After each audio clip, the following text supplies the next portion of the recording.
রানা ভাইয়ের জয়রামপুরের রানা ভাইয়ের বাগান দেখতে আসলাম, আঙ্গুরের বাগান।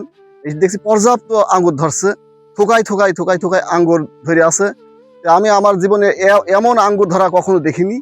এই সর্বপ্রথম দেখলাম যে আমাদের এলাকায় যে এইভাবে আঙ্গুর ধরে।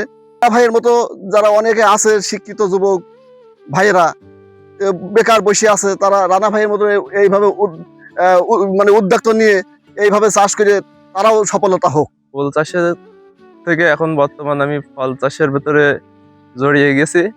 আমার এই যে দেখতে পাচ্ছেন আঙুর বাগান, আমার আঙুর বাগানটার বয়স হচ্ছে 8 মাস। তা 8 মাসে আমি সফলতা পেয়েছি। 3 মাস যখন আমার গাছের বয়স, তখনই আমি গাছে ফল পেয়েছি।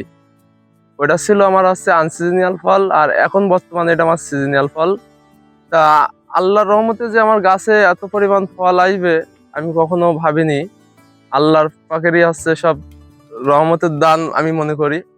তা আপনারা দেখছেন যে কি পরিমাণ ফল, এক একটা গাছে 50 থেকে 40 থেকে 50 কেজি করে ফল।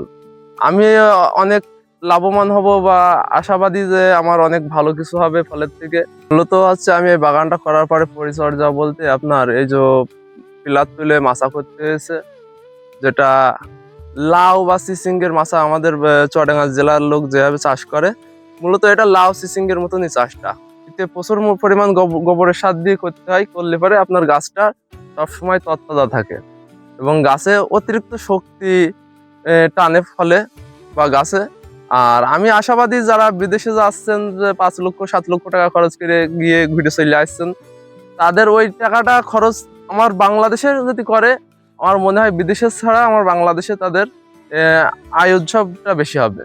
আসলে এটা আমাদের গবেষণা থেকে কোনো জাত এখনো বের হয়নি। আমাদের বিভিন্ন গবেষণা যেটা আছে, গবেষণা করে থাকে, সেখান থেকে কোনো জাত বের হয় নাই। কিন্তু আমাদের কৃষকরা এবং আমাদের পরামর্শের মাধ্যমে তারা আশেপাশের থেকে এবং ইন্ডিয়া থেকে এবং অন্যান্য দেশ থেকেও তারা কাটিং নিয়ে এসে তারা করছে এবং তারা কিন্তু সাকসেসফুল হচ্ছে।